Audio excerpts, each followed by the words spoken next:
Hi guys, it's Ashley from Ashley's Paper Heart, and today we are going to be working in my junk journal.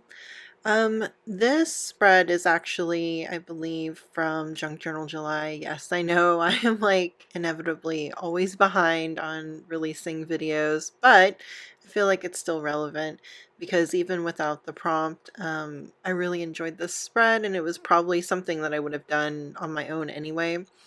So I believe the spread was actually for the prompt outdoors. And as soon as I thought about that, the first thing that came to mind was a quote from John Muir.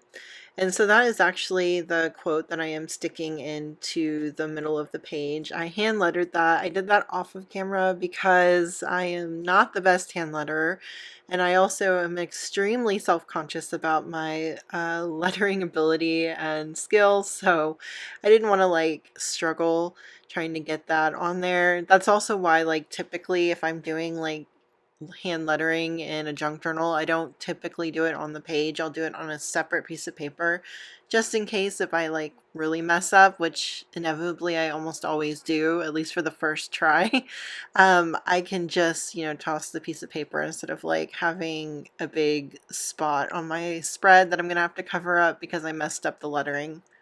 So, the quote that I chose to put in the spread is: "The clearest way into the universe is through a forest wilderness." And that quote really, really resonated with me. Now, typically, I'm not really like a quote person. Like, typically, I don't get a whole lot of inspiration from that. But a lot of John Muir's quotes really resonate with me, and they really, I don't know, speak something that I'm already thinking of just in a more eloquent way than I could actually say myself. So, if you don't know who John Muir is, he is, or he was, a naturalist and kind of the father of national parks. And he was really into conservation and really into just being immersed in nature. To him, nature almost felt like a religion, it was very spiritual for him. And yeah, that's kind of like the exact same page that I feel for me in nature. And that's why I think that my family and I, our hiking is so important to us, and to live somewhere that we do have access to, beautiful places to hike or just be out in nature. So in this layout, I decided to use some of my most coveted pages or little like fussy cut images that I've picked up from different antique book pages. These were things that was holding on to, and just like I felt like this was the perfect place to really like put all that down on the paper. Like I've said in previous videos, I'm really really trying to get past the urge to like hoard all the beautiful things because I'm not truly enjoying them if I don't actually use them, and that's what I'm telling myself. Holding on to them and keeping them kind of like in a storage box is not doing anyone any good. So I might as well use them, and then I can look back on this spread and really enjoy what I did. So one of the challenges that I had when laying out these pages, I had more things that I wanted to put in than I had room for, and I feel like that is a problem that I have quite often. But especially so with this because I have so many nature images, that's just something that I gravitate towards anyway. I had a lot of ideas, and so I did a lot of like arranging and rearranging before I ever stuck anything down on the page. There were several images that I really wanted to use on the page that just didn't end up making it, that I know I'll use on other pages at a later time. But, if I had an infinite amount of space, I probably would have glued all the nature images down, but that's just me. So I wanted to spend a little bit of time sharing what nature has meant to me personally and how I draw inspiration from the outdoors and I use it in my art. So for me, nature is always a really good release. You get, the sunshine, the vitamin D, and all that good stuff. But then you also get kind of like perspective. For me, anyways, it's just, especially like places like when I go to the beach and see the ocean, it makes me realize how big the world is. So much bigger than me, so much bigger than my problems. and it really puts things in perspective. Same thing when like laying under a sky full of stars or being in the presence of giant mountains. I always feel that way. I feel sometimes it's good to feel small because think that in this world of social media and when we're on our phones, sometimes we can get a little too self-important, and it's good exercise to step back and realize that we are just a small piece in the fabric of the world.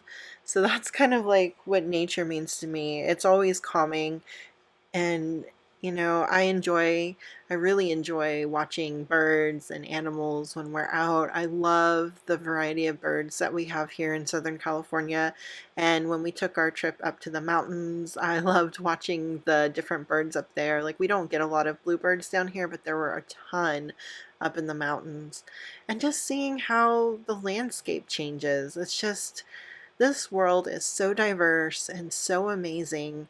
And sometimes I think we forget, especially, after this past year of not really being able to travel and just like being stuck indoors all the time. I think it's easy to forget that there's this big, great world out there, and that we should all take the opportunity to open our eyes and spend some time in it. And then maybe, just maybe, you know, more people, if they were exposed to those kind of things and had those kind of like feelings come up within them, that maybe we would treat the environment better, be more mindful about our consumption and about, you know, the different things that we do to destroy the earth.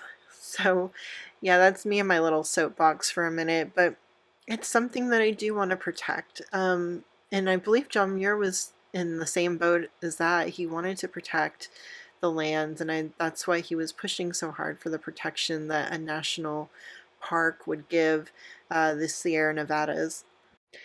So something else that is really important to me in protecting the land and the beauty of the land is that because I am also a landscape artist, if we don't have beautiful landscapes, I have nothing to paint. And if we don't, protect the ecosystem and the animals in there, then we lose that beauty of things that we can then create art with. And so that is another reason why it is so important to me to be able to have those things around. I hope one day as my kids get older that they'll want to do some nature journaling with me or some painting outdoors. That is a big dream of mine. And so I hope that everything kind of stays intact so that when they are old enough, we are able to do that. So now that we're getting towards the end of the video, I just want to kind of wrap up and say, I hope that you guys get to get out and enjoy some nature on your own today. Take a walk, go look at the stars, listen to the birds, find your own way to connect that is meaningful to you. And I wish you well on that, and I hope that you have a chance to make time for that. So if you like this video, don't forget to give me a thumbs up and comment, subscribe, and I will see you guys in the next video. Bye!